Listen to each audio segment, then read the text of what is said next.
Assalamualaikum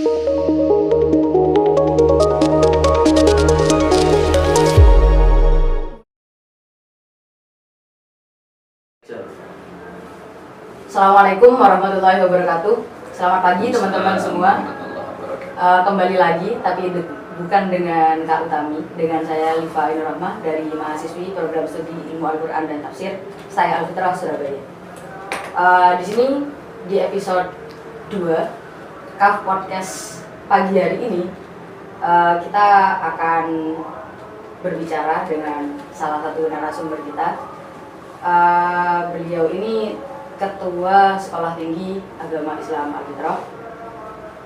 Di sini pada momen ini kita akan berbicara tentang kampus, mahasiswa, dan tentang apa saja yang belum kita bicarakan sebelumnya. Selamat pagi, Ustadz. Ustadz, apa Bapak? Ustadz aja deh. Sebab anak saya yang cewek masih kelas 2 SMP. Belum kuliah kelas semester 6. Ustadz biasanya ini ya, jadi teman-teman, konon kata orang, orangnya juga kata konon. Ini slogan beliau juga, konon kata orang, orangnya juga kata konon. Kalau orang itu Ustadz biasanya disandingkan punya jabatan, itu biasanya berubah.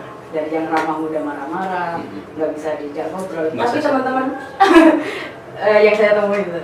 Tapi yang saya temui dari narasumber kita pada pagi hari ini justru sebaliknya. Beliau pernah jadi ini ya, jadi saya perkenalkan beliau. Berarti sebaliknya itu sebuah kesalahan gitu? Enggak. Iya, menyalahi aturan.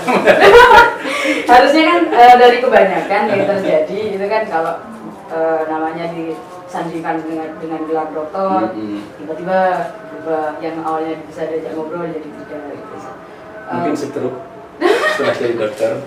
Tetapi di narasumber kita pagi hari ini yang track recordnya juga mumpuni, pernah jadi ketua pondok pesantren As-Salafi Al-Fitrah dan sekarang menjadi ketua Sekolah Tinggi Agama Islam Al-Fitrah, tidak pernah berubah, tetap bisa diajak ngobrol, ramah dan seterusnya. Ini saya perkenalkan sedikit Ustaz, karena kata orang tak kenal maka tak sayang. Tapi banyak yang belum kenal saya, tapi mereka sayang. Biasanya udah sayang pacar orang. Jadi Ustaz, kita mau ngobrol soal kampus nih. Saya Al-Fitrah itu dengar-dengar Ustaz, katanya adalah mimpi Hadratus Syekh untuk mendirikan sekolah tinggi yang bergengsi, yang bonafit gitu ya? Ya. Perjalanannya awalnya seperti apa? Jadi mungkin informasinya biar lengkap begini ya. Sepanjang pengetahuan saya, bukan sependek, ini seluas panjang pengetahuan saya, Romo Yasrori radhiyallahu ta'ala anhu itu kan seorang mursyid, seorang khalifah dalam bahasa lainnya, seorang pemimpin thariqah tertinggi, Qadiriyah wa Naqsabandiyah dalam hal ini. Nah, sepanjang masa pengetahuan saya, kebetulan tesis dan disertasi juga membahas tentang thariqah. Nah, sepanjang pengetahuan saya, beliau satu-satunya gitu ya, paling nggak di Indonesia inilah mursyid yang punya perhatian lebih terhadap pendidikan. Realita fakta yang bisa saya sampaikan diantaranya, beliau satu-satunya mursyid yang mendirikan pondok pesantren, pendiri loh ya, muassis. Di pesantrennya itu ada lembaga pendidikan dari yang paling rendah TK sampai yang paling tinggi perguruan tinggi. Tanpa bermaksud membanding-bandingkan dengan mursyid yang lain, mohon maaf, yang mendirikan pesantren banyak, tapi dengan unit pendidikan yang lengkap seperti di Al-Fitrah mulai TK sampai perguruan tinggi ya satu-satunya cuma beliau, cuma Romo Yasrori.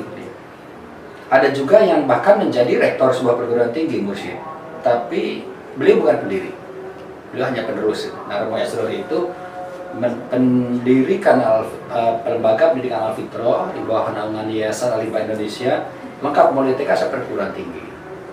satu hal lagi yang harus diketahui bersama bahwa beliau, keinginan beliau gitu ya, cita-cita beliau bukan sekolah tinggi, juga bukan institut, universitas beliau itu. Tidak, ya universitas. Beliau tidak pernah menyebut nama institut atau apalagi sekolah tinggi, universitas.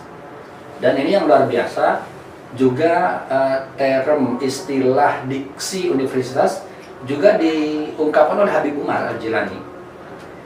Bukan cuma rumah astrologi gitu ya. Jadi beliau berdua ini enggak tuh, yang jelas ini bukan sebuah kebetulan, punya visi yang sama, harus universitas. Harus universitas. Jadi itu yang harus diketahui bersama. Nah, tapi kan karena sejujurnya lah SDM kita terbatas, yang nggak bisa doang langsung universitas. Nah, ini saja kita jadi STAI saja tadinya, bukan STAI, tadinya pertama ada itu STIU, Sekolah Tinggi Ilmu Usuluddin, hanya 2 jurusan, tasawuf saja sama dulunya apa ya, apa pertamanya ya, Al-Quran tafsir hadis kalau nggak salah ya, tafsir hadis, sampai lupa saking karena kita nggak mau STIU itu gitu ya. Kemudian kita mengajukan prodi baru, jadilah Sekolah Tinggi Agama Islam Al-Fitrah. Dan ini sedang proses, mudah-mudahan nggak terlalu lama lah, sedang proses. Kita mengajukan jadi institut. Jadi terus berproses. terus bermetamorfosis. Ini juga sebetulnya bahkan pusat, Profesor Dr. Suyitno dalam hal ini, beliau direktur. Ketika kami menyampaikan bahwa Rumah Asrar itu sebetulnya pengen jadi universitas, ketika beliau kita hadirkan ke sini, kata beliau, ngapain institut, langsung aja universitas, kata beliau begitu, demi mewujudkan cita-cita pendiri gitu. Tapi sejujurnya sekali lagi kembali ke SDM, SDM-nya belum siap. Akhirnya ya step by step lah. Biar lambat asal selamat, biar lambat asal keinginan Rumahnya terwujud gitu ya. Jadi institut, nextnya ya jadi universitas gitu. Berbicara tentang ini ya saja, berbicara tentang progres perjalanan dari STIU, dulu ketika Alia jelang Disnatalis, itu kebetulan saya pernah wawancara sama K2 waktu itu, Ustaz Pratama. Beliau cerita sedikit tentang apa yang jenengan sampaikan, bahwa dari STIU itu ketika mengusulkan nama, tidak disetujui, harus usuluddin gitu, tasawuf. Di sini yang saya kagumi dari perjalanan saya Alkitab dari kampus kita, diajukan turun prodi tasawuf. Kata beliau begini, jangankan lagi mahasiswanya, dosennya saja nggak ada. Ya, benar. Jadi melihat perjalanan yang sedemikian sulit ditaklukkan sampai hari ini, saya optimis bahwa Go Institute itu nggak akan lama. Harus. Iya. Go University. Harus. Segera. Terus untuk masa pandemi ini, ketahanan kampus apa yang dilakukan? Seperti hanya kampus-kampus lain, dan kita kan harus patuh terhadap peraturan pemerintah, ke Kementerian Kesehatan, juga ke Satgas Covid juga, dan utama juga kepada keluarga dalam. Kita sangat menjaga itu. Alhamdulillah, karena kita sangat care kepada kesehatan mahasiswi juga para dosen, di kampus kita ini nggak pernah terdengar ada istilah terpapar atau apa gitu ya. Ada kampus-kampus negeri favorit lah di Surabaya sampai di lockdown misalnya, karena dosen dan mahasiswanya di komplek dosennya banyak yang terpapar. Alhamdulillah kita nggak pernah terjadi, karena begitu terjadi pandemi gitu, dan pesantren dalam hal ini yayasan dan keluarga dalam memberikan rambu-rambu yang sangat ketat, kita tetapkan itu, kita ikuti itu. Anda sampai saat ini, sampai saat ini pun ketika kampus yang lain sudah offline, ada kampus negeri Islam misalnya di Surabaya itu sudah offline semester 2 sama 4 saja sih, offline full gitu ya. Di kita masih belum, masih dari hybrid. Untuk mahasiswa-mahasiswi yang tinggal di rumah, Surabaya dan sekitarnya kita offline, tapi untuk santri mukim di dalam pondok yang posisinya sebagai mahasiswi kita tetap online. demi menjaga mereka gitu lah, menjaga mereka. Dengan protokol. Alhamdulillah, insya Allah seperti itu. Buktinya dengan protokol yang kita lakukan. Tadi saya belum naik, saya pakai ini, pakai apa namanya? Gun apa namanya? Termogan. Saya tadi ini sendiri. Kita hebat sendiri. 17 Celcius ternyata saya ini. Lebih dingin dari apa namanya, dari kulkas. Itu yang kita lakukan. Jadi sekali lagi alhamdulillah sampai saat ini kita save, Jadi kita aman. sekarang itu pakai sistem hybrid. Ya, Jadi teman-teman kalau pengen kuliah yang tetap nyaman dan aman, kuliah di style gitu. Pasti. Ini sebelum ini kita kenalan di kampus tadi sudah, perjalanan sudah. Terus soal ini saya pernah, kalau kita baca di Dikti, gitu, nama jenengan tertulis sebagai Dr. Kiai Haji Rasidi. Tapi Tanpa huruf K. Karena saya nggak pernah di wisuda atau apa gitu di apa ya? di apa, bukan wisuda, apa namanya, kan nggak pernah dilantik jadi kiai. ada pelantikan? Nggak ada, makanya sampai kapan akan tetap hak. Mungkin maksimal Ustaz lah mentok di situ. Tapi Ustaz, ada yang lain menyebutkan Abdul Rasid. Itu yang benar gimana Ustaz? Kan nanti mahasiswa atau calon mahasiswa perlu kenal nih sama pimpinan. Ini pertanyaan yang bagus nih. Belum pernah ada yang nanyakan soalnya selama ini. Jadi orang tetap dalam kebingungan. Mudah-mudahan seluruh semesta, dunia dan seisinya ini segera lihat podcast ini. Iya. Rugi nggak lihat? Apalagi para fans saya.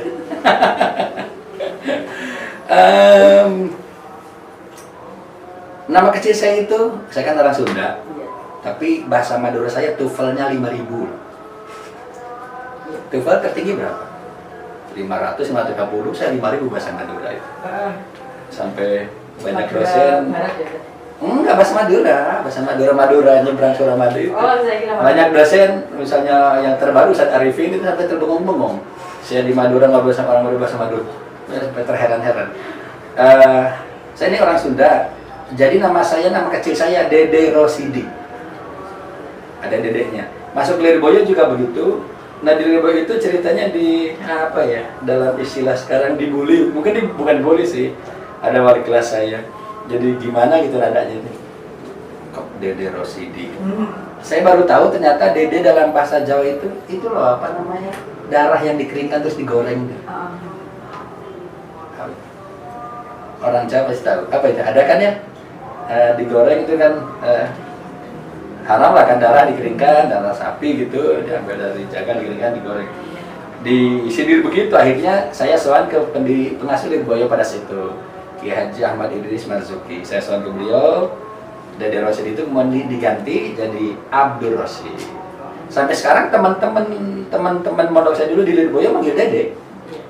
Manggil Dede Rosidi masih begitu, jarang manggil Abdul Rosid itu.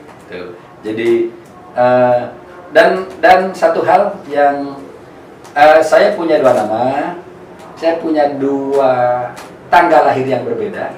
Ayo. Saya juga. Masa? Iya. Saya juga punya dua tanda tangan yang berbeda. Iya, saya juga. Berarti saya nanti registrasi dengan niru ini. Jadi saya, sampai sekarang dua-duanya tanda tangan itu saya gunakan. Untuk yang Rosidi saya punya tanda tangan sendiri. Untuk yang Abdul Rosid saya punya tanda tangan yang khas. Misalnya saya pernah share.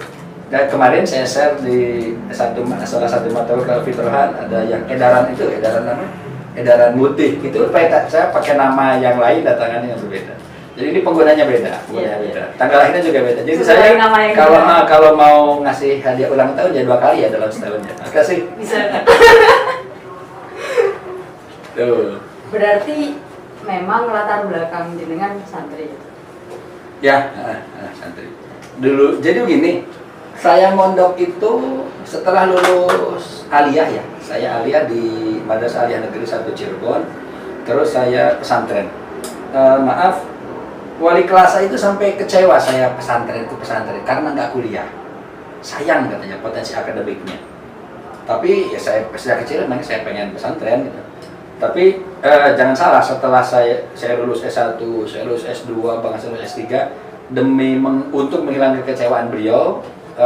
Saya sowan. Setiap Lebaran saya sowan ke beliau, menunjukkan bahwa saya seperti yang beliau inginkan. Sudah, gitu. Bahkan melampaui beliau, saya selesai S3 gitu. Dan alhamdulillah beliau bangga, nggak kecewa lagi. Gitu. Itu. Berarti dari santri itu bukan tidak mungkin untuk jadi ini. Oh, ada banyak contoh. Ketua sekolah tinggi. Ada banyak contoh. Ya. Terlalu banyak contoh yang bisa sampaikan. Saya cuma sebagian kecil, ya nggak ada artinya barangkali dibandingkan sama yang lain. Banyak kan yang latar belakangnya santri terus jadi apa gitu. Karena kan kalau kita ngomongin santri pandangannya biasanya mirip. Karena kayak masyarakat kelas 2 gitu. Iya. Enggak loh. Sekarang ini beberapa tahun terakhir mungkin ada sawara saya ini mungkin lah 10 tahunan terakhir. Jangan salah loh, sekarang jadi santri itu diminati banyak orang. Buktinya sekarang pondok-pondok pesantren itu sampai nolak santri, pondok pesantren itu. Saking banyak. Saking banyak. Kalau dulu masuk pesantren daftar pasti diterima, sekarang enggak. Sekarang ada tesnya, ada tes masuknya. Dan bisa ada yang pondok pesantren itu yang sampai tesnya bisa 2 kali misalnya. Itu semua pondok pesantren dan akhirnya kan pondok pesantren sekarang satunya membludak. Dulu misalnya saya bikin contoh ya Al-Fitrah misalnya. Ketika Romo Yai wafat itu sekitar 1.200-an lah kalau nggak salah di tahun 2009 itu. Sekarang udah 3.000-an lebih. Itu seandainya saja Al-Fitrah itu bisa nampung lebih banyak dari itu, ruangannya, kamarnya, asramanya bisa sampai 5.000-an lah santri Al-Fitrah. Oleh karena itu kan ada cabang di mana-mana. Ketika dari Jawa Tengah misalnya pengen membodohkan anak ke sini, kita arahkan itu Al-Fitrah Jawa Tengah saja. Pondok lain juga begitu. Misalnya sekarang tempat pondok saya dulu ya di Lirboyo. Waktu saya di sana santrinya sekitar 12.000-an dulu itu. Sekarang sudah 39.000. Iya. Yang terbaru itu. Yang terbaru. Belum lagi para pesantren lain yang modern itu yang mengusung salaf ya. Mengusung salaf artinya ijazahnya tidak seformal pesantren. Masih sahadah ya. Itu diburu orang sekarang itu. Saya kenal misalnya sama rektor Universitas Terbuka UT yang mahasiswanya ratusan ribu, Profesor Dr. Ojat Darwija. Itu putranya dua-duanya pondok pesantren. Jadi yang jadi santri saat ini yang kaum sarungan jangan kecil hati, justru sekarang dilirik orang. Iya. Karena dulu kan pesantren itu dipandang juga lah. Oke. Mungkin rambutnya kayak Kangen Band. Jadi saya yang ngelirik ketutupan gitu. Iya. Kira-kira Jadi dipandang sebelah kayak kanan. Andika Kangen Band. Iya. Jadi di sini kan kayak yang tadi disebut hybrid gitu. Yang online melakukan kuliah secara online itu beberapa unsurnya terdiri dari santri yang mondok di pesantren asal gitu. Dan keunggulan kita ini jadi mahasiswa sekaligus santri itu apa sih? Kita akan dapat dua-duanya. Ini sejujurnya membanding-bandingkan kalau ini. Kalau tadi kan saya nggak berani membandingkan, saya membanding-bandingkan. Kalau cuma jadi mahasiswa saja ya cuma dapat mata kuliah apa saja, cuma dapat pelajaran di kuliah saja gitu ya. Tapi kalau di pesantren enggak. Ada banyak nilai yang tidak bisa dinilai dalam pengertian ilmu dan sebagainya, bukan nilai arti angka-angka ya, yang bisa kita dapatkan dengan menjadi santri. Perguruan tinggi sekarang malah berlomba-lomba bikin ini kan, bikin apa istilahnya, pesantren dalam kampus gitu ya. Banyak sekarang itu yang mengajukan ke kementerian misalnya, di dalam kampusnya ada ma'had, ada pesantren, itu banyak. Itu bukan cuma kampus, sekolahan juga ada. Jadi meskipun misalnya cuma 1 tahun, ada ma'hadnya, ada pesantrennya di dalam sekolahannya, karena itu sejujurnya nilai plus.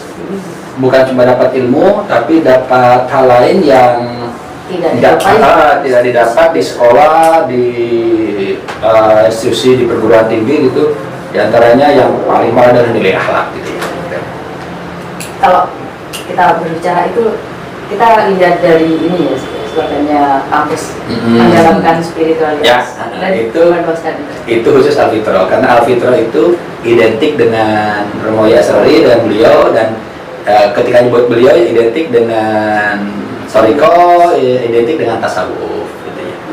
Makanya slogan kita itu. Slogan itu dilaksanakan atau diaplikasikan dan berapa kira-kira progresnya untuk menjalankan itu, mendalamkan spiritualitas, meluaskan intelektualitas. Karena kan ini biasanya yang spiritualitasnya bagus, intelektualitasnya bagus. Di kampus apakah bisa menyinergikan dua-duanya? Why not? Kenapa enggak? Untuk yang intelektualitasnya kita misalnya infrastruktur lah, infrastruktur.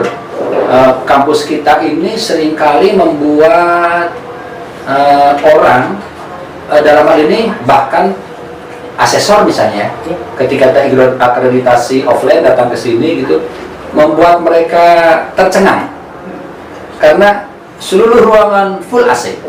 Jadi sebuah kampus yang swasta gitu ya masih stay tapi seluruh ruangannya full AC itu membuat beliau luar biasa, ini sebetulnya potensinya luar biasa, ini hebat. Semua ruangan ya jangan salah lah. Kalau perpustakaan ber-AC haruslah, wajar lah biar nyaman. Tapi ini ruang mahasiswa, semuanya ber-AC, full AC kan ruangan kita ini, ruangan kampus. Kemudian misalnya perpustakaannya kita tata sedemikian rupa, silakan mahasiswa, mungkin mahasiswa baru atau calon mahasiswi, calon maba yang penasaran silakan datang ke kampus kami Kalfitor ini. Bisa berkunjung ya? Bisa, silakan, ini promosi. Ya. Silakan berkunjung, naik ke lantai 2, belok kanan, itu perusahaan kami. Perusahaan kami sekarang sedang proses digitalisasi juga. Itu amat sangat nyaman. Kita upayakan itu dalam rangka intelektualitasnya. Kemudian misalnya fasilitas wifi juga di semua ruangan terjangkau dan sudah salah. Tapi untuk sisi spiritualitasnya kita juga nggak abaikan, nggak kita tinggalkan. Ada misalnya sekarang yang pasti sejak semester ini ya ada jeda setengah jam untuk berjamaah sholat asar. Ada kan? Iya. Kalau dulu misalnya jam 3 kita mulai, kan kuliah kita sore nih, mulai jam 1 sampai setengah 3, terus jam 3 mulai masuk, padahal kan jam 3 sedang sholat asar. Di dekat kampus kita ini ada masjid. Satu hal, jangan-jangan kawan-kawan di ruangan studio ini juga belum tahu. Ini kan mau renovasi nih Masjid Siratul Mustaqim. Itu sudah connect sama kita. Takmirnya, kemudian marbotnya, kemudian pengelola wakafnya, gitu. Sudah rapat 3 kali dengan kita dan kita akan welcome. Sebagian dari tanah kita, ya sudah ACC, sebagian dari tanah kita di depan gazebo itu, depan sebelah kiri akan terpakai oleh masjid dan kita dipersilakan mengambil tanah masjid yang sisi sana. Kita akan dalam tanda kutip kita tukar guling itu ya, dan tidak akan ada lagi tembok, tidak ada pemisah. Jadi kampus kita dengan masjid akan jadi satu. Dan ini harus karena kan masjidnya yang meresmikan Romo Yasari, tanda tangannya pun tanda tangan beliau. Satu-satunya prasasti yang pernah beliau tanda tangani dan dipajang ya cuma Masjid Siratul Mustaqim ini. Sisi spiritualitasnya kita berdampingan dengan masjid, akan jadi satu dengan pondok. Insya Allah ornamennya ketika masjid itu jadi juga akan kita adopsi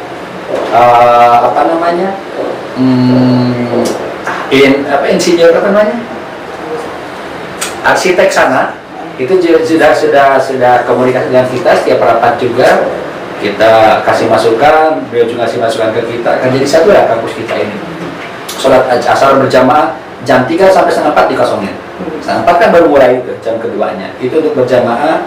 Kemudian kita juga setiap tahun ada majlis zikir kan di halaman sana, dihadiri bukan cuma oleh mahasiswa, itu juga masyarakat sekitar. Kemudian satu hal, satu bulan satu kali kita juga mengadakan majelis. Dulu offline, sekarang sedang pandemi ada online majelisnya. Itu berjalan. Itu rutin ya? Itu rutin. Kampus-kampus bonafit di seluruh dunia ini, misalnya Oxford, di Inggris sana, itu banyak yang berawal dari ini loh, dari kegiatan spiritualitas. Karena mereka non-muslim, spiritualitasnya di kegiatan di gereja di mana gitu. Jadilah kampus yang besar. Saya sangat optimis kita juga bisa seperti itu. kita juga bisa sebenarnya survive ya. Melihat SDM tadi yang sudah tertata, berarti Go Institute ini Go University. Go University. Kalau Go Institute insya Allah udah di depan mata. Sudah di depan mata. Itu upaya yang bukan main-main ya. Alhamdulillah, jadi hitungan bulan. Jadi struktur yang baru ini kan per Oktober nih. Oktober itu kita sudah langsung mengajukan 1 November kalau nggak salah surat terang untuk pengajuan prodi baru, tambahan prodi baru dan alih status jadi institut. Ini pertanyaan titipan sebenarnya, tapi cukup krusial. Tadi kan disebutkan bahwa Alfitrah apa yang didirikan Romo Yai itu sudah dari RA sampai perguruan tinggi. Ada Satari Alfitrah, ada Bahan Ali Alfitrah. Dan kalau saya nggak salah nih, ini kan juga dosen di sana. Ya. Itu bedanya gimana? Yang sangat signifikan mungkin ya, tapi jangan salah, kita ada kerjasama, ada kolaborasi, bahkan misalnya ketika pembekalan mau KKN gitu ya, kita kolaborasi ketika pembekalan KKN itu, KKN-nya juga bareng bersama KKN-nya itu, waktu yang sama di tempat yang sama. Bedanya cuma bahwa Ma'had Ali Alfitrah itu konsentrasinya ke kitab pun, ke Turaf. Jurusannya beda namanya, kalau di sini kan untuk tasawufnya ilmu tasawuf sekali, disingkat IT. Bukan ilmu teknik. Bukan teknologi. IT ilmu tasawuf. Kalau di sana tasawuf watorikotuh. Tasawuf watorikotuh namanya. Itu kontennya boleh dibilang sebetulnya 11-12, tapi apa ya, referensinya yang jauh berbeda. Sana lebih fokus ke kitab kuning, kita juga ada sih materi kitab kuning, misalnya ada kajian teks dengan langsung merujuk nama kitabnya. Kalau di kampus negeri misalnya menggunakan reading text, biar keren bahasa Inggrisnya. Kira kajian teks Ihya Ulumuddin, kajian teks Risalah Qusyriyyah, kajian teks Hikam gitu. Ada itu juga, tapi pelajaran mata kuliah umumnya juga banyak. Bedanya cuma di situ. Terakhir ada nggak dan harus ada kayaknya pesan dari jenengan untuk santri mahasiswa saya? Sejujurnya saya itu kalau seandainya sampai saat ini di depan nama saya ada gelar gitu ya, ada gelar dan itu tidak mudah. Gelar di depan kan beda sama gelar di belakang. Iya. Saya gimana mau menyampaikannya? Bukan dalam, mudah-mudahan bukan dalam rangka sombong lah, bukan dalam rangka liar. Sejujurnya saya tadinya nggak terlalu motor, bahkan mimpi pun barangkali saya enggak. Tapi ternyata saya jadi terinspirasi sama Romo Yai, sama Duto yang pasti lah. Karena kan beliau pengen ada universitas di sini. Kalau kita nggak kuliah, ya nanti kan dosennya dari luar semua. Dari dalam terus khidmahnya mana dong untuk membesarkan pendidikan di Alfitrah.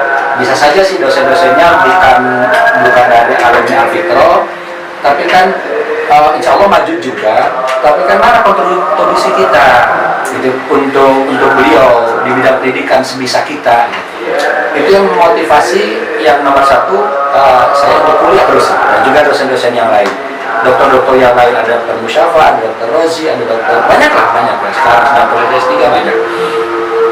Itu terus. Yang kedua untuk saya sendiri, ternyata perkataan Imam Syafi'i itu sangat benar. Kata beliau kan, semakin belajar saya semakin tahu betapa bodohnya saya ini. Kata beliau begitu. Lulus S1 ternyata bukan akhir dari segalanya untuk saya. Ternyata ada S2. Saya baru ilmu S1 yang saya dapat. Itu pun di jurusan yang saya pelajari, jurusan yang lain enggak. S1 saya kan PAI. Satu SPDI. Bila saya SPDI hilang. Sekarang jadi SAG kan, sarjana agak gimana gitu. Selesai S1 ternyata kok masih ada S2 ya? Gitu. Berarti ada ilmu lain dong yang di luar yang sudah saya capai. Bismillah saya daftar lagi S2. Sudah S2 masih ada ya S3. Jadi saya semakin merasa butuh gitu ya. Selain tadi lah dalam rangka khidmat ke Romoyai gitu ya, sebisa kami. Akhirnya saya daftar S3. Juga perkataan Imam Ghazali. Jadi saya punya prinsip itu begini, Mbak Liva. Saya punya prinsip hidup long life education. Saya punya itu prinsip hidup saya satu-satunya dalam hal pendidikan. Saya nggak boleh berhenti belajar. Kan minallah hadi ilalah hadi kan hadisnya. Mahdi itu digendongan loh. Kewajiban belajar mana ada bayi dalam gendongan sudah belajar. Ilalah hadi itu sampai dalam kuburan, gitu kan? Sampai dimasukkan ke dalam liang lahat. Jadi mayit sebelum dimasukkan ke dalam liang lahat masih harus belajar. Mana ada mayit bisa belajar, itu saking harusnya belajar. Makanya saya punya prinsip long life education. Pada para mahasiswa nih, saya Alfitra khususnya, jangan salah, saya di S1 paling tua, paling senior. Ngalah terlalu. Paling senior. Paling tua. Ya. Itu nama lainnya. Nama lain. Tuaan Mbak Abraham jadi saya jauh. Di S2 saya juga paling tua. Dan anak saya paling banyak di S2 itu.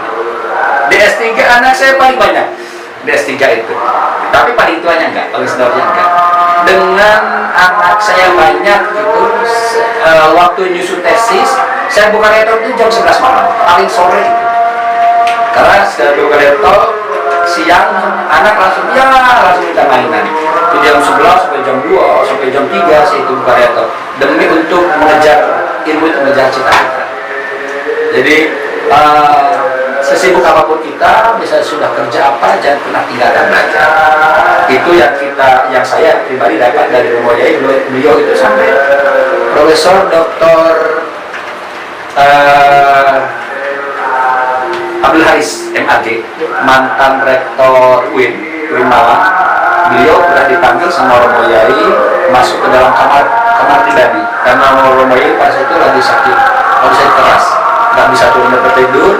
Masuk ke dalam sendirian, nggak sampai seberapa jam begitu beliau keluar, keliling-keliling kepala Prof. Haris. Luar biasa Kiai Asrori itu. Beliau itu seorang yang cinta ilmu. Sekian tahun kemudian, lama lah, belasan tahun kemudian, saya coba konfirmasi ke beliau. Prof, kenapa dulu komen yang pertama keluar dari profesor ketika keluar dari rumah Romoyai Asrori, beliau seorang yang cinta ilmu. Bagaimana enggak Ustaz? Dalam keadaan sakit begitu, beliau terbaring, buku-buku kitab-kitab berserakan, tulisan tangan beliau juga berserakan di atas tempat tidur, di meja beliau. Beliau seorang cinta ilmu. Itu akhir dari obrolan kita hari ini di episode kedua. Di episode ketiga nanti kita akan ngobrolin masalah kampus, mahasiswa, dan tentang apa saja yang belum kita obrolin sebelumnya. Sebentar. Ya. Ini pesan terakhir nih, kepada kawan-kawan dosen. Ya. Itu juga unsur dari kampus. Ya? Kepada kawan-kawan dosen, mari kita berkarya. Kita kan bukan hanya mengajar, kita juga harus pengabdian pada masyarakat, kita juga harus meneliti. Mengabdi, silakanlah, insya Allah kalau mengabdi, semua orang punya pengabdian pada masyarakat. Karena kan konsep Muslim itu anfa'u linnas, yang kebaikan, yang paling bermanfaat untuk orang lain. Satu hal dosen itu, dan ini gaya khas Indonesia ini, bukan hanya cuma style penelitian. Mari kita nulis sebanyak-banyaknya, mau jurnal kayak, mau buku kayak, sampai Mbak Liva, pondok kita kan punya badan usaha kampus, diantaranya penerbitan. Baru ya kita bikin, kita berkarya, mau jurnal, mau apa, proceeding, mau buku, kita sebanyak-banyaknya. Dalam hal ini, gajah mati meninggalkan garing, harimau mati meninggalkan belang, akademisi mati, dosen mati meninggalkan karya. Ini pesan terbuka, nggak cuma untuk dosen ya, untuk mahasiswa. Oh iya dong. Tapi aslinya karangannya 18 loh ya. 18 karya. 18 karya. Itu cuma judul, misalnya Muntakhobat Najim misalnya. Dan itu bukan cuma buku, bukan cuma kita, ada buku, ada apa. Itu Pak Badu, itu hasil atau obrolan kita, dan kita akan ketemu lagi di episode 3. Stay tune di Cup Podcast. Assalamualaikum warahmatullahi wabarakatuh. Waalaikumsalam.